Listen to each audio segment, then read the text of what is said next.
Doctor બી.આર. Ambedkar ભારતના ઇતિહાસમાં આ એક એવું નામ છે જે સમતા, ન્યાય અને બંધુતાના સંઘર્ષનો પર્યાય બની ગયું છે. તો ચાલો આજે આપણે એમના જીવન અને વિચારોની સફર કરીએ અને સમજીએ કે શા માટે તેઓ એક સાચા પથદર્શક ગણાયા.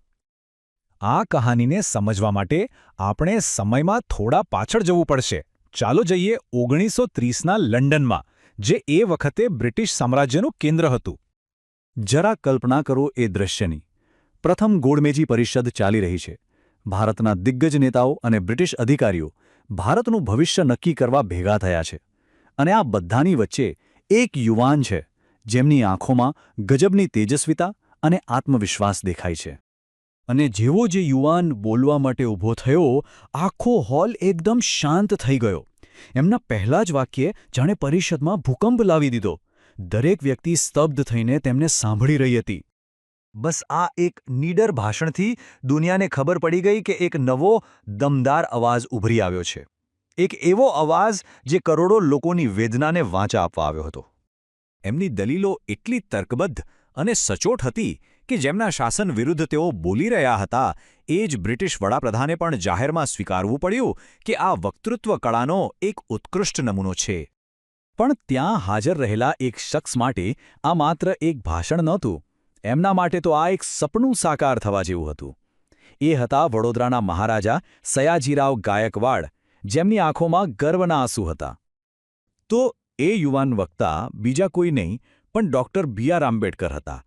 અને જે મહારાજા ગર્વ અનુભવી રહ્યા હતા, એમણે જ આંબેડકરને ઉચ્ચ અભ્યાસ માટે શિષ્યવૃત્તિ આપીને વિદેશ મોકલ્યા હતા.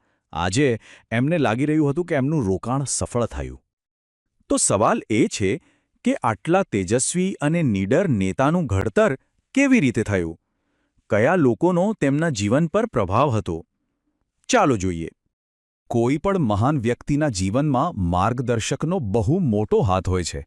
આંબેડકરના જીવનમાં આવા બે પ્રગતિશીલ રાજાઓ હતા. એક વડોદરાના સયાજીરાવ ગાયકવાડ, જેમણે શિક્ષણની તક આપી, અને બીજા કોલ્હાપુરના શાહુજી મહારાજ, જેમણે આંબેડકરની પ્રતિભાને બહુ વહેલી ઓળખી લીધી અને એમને રાજકીય અને સામાજિક રીતે સંપૂર્ણ ટેકો આપ્યો. પણ સાચો પાયો તો ઘરમાંથી જ નંખાય છે, ખરું ને? એમના પિતા રામજી સખપાલે ભલે ગરીબીમાં જીવતા હોય, પણ ઘરમાં સંસ્કાર અને ભક્તિનું વાતાવરણ જાળવી રાખ્યું. રોજ ભજન અને કબીરના દુહા ગવાતા, જેનાથી બાળ ભીમરાવના મનમાં ઊંડા મૂલ્યોનું સિંચન થયું.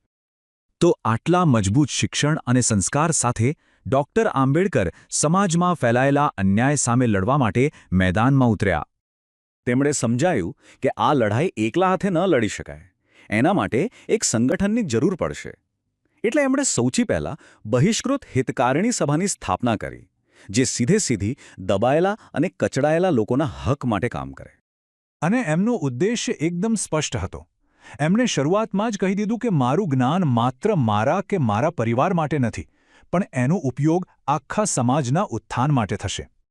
તેમણે સત્યાગ્રહના વિચારને એક નવી જ દિશા આપી.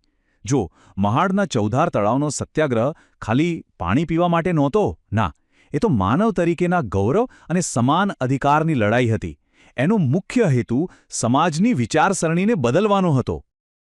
આ તો થઈ એમના મોટા મોટા સંઘર્ષોની વાત. પણ ચાલો હવે એમને એક વ્યક્તિ તરીકે થોડા નજીકથી ઓળખીએ. એમના અંગત જીવનના કેટલાક પ્રસંગો ઘણું બધું કહી જાય છે. એક બહુ મજાની વાત જાણવા જેવી છે. એમની જે આંબેડકર અટક છે ને, એ ખરેખર એમની પોતાની નહોતી. એ તો એમના પ્રાથમિક શાળાના એક બ્રાહ્મણ શિક્ષકની ભેટ હતી. એ શિક્ષક બાળ ભીમરાવને એટલો સ્નેહ કરતા કે રિસેસમાં પોતાનું ભોજન પણ વહેંચીને ખાતા, અને એમણે જ પ્રેમથી પોતાની અટક ભીમરાવને આપી દીધી. વર્ષો વીતી ગયા. હવે ડૉક્ટર આંબેડકર વાઇસરોયની કાઉન્સિલના સભ્ય, એટલે કે એક મોટા સરકારી હોદ્દા પર હતા. એક દિવસ એક અંગ્રેજ પત્રકારે તેમને પોતાના બંગલાના ચોકીદાર સાથે બેસીને કેરી ખાતા જોયા. પત્રકારને બહુ નવાઈ લાગી. અને ડૉક્ટર फ्रेंड्स, इस वीडियो को पूरा देखने के लिए आज ही फ्लेक्सी टीचर ऐप सब्सक्राइब करें, जहां आपको मिलेंगे animated videos, digital books, text book solutions, notes, DPP और क्विज. और हाँ, flexi teacher app mobile, TV और कंप्यूटर पर अवेलेबल है. और अगर आपके पास इंटरनेट नहीं है तो तुरंत ऑफलाइन सेट टॉप बॉक्स के लिए संपर्क करें. Flexi teacher, the one you needed.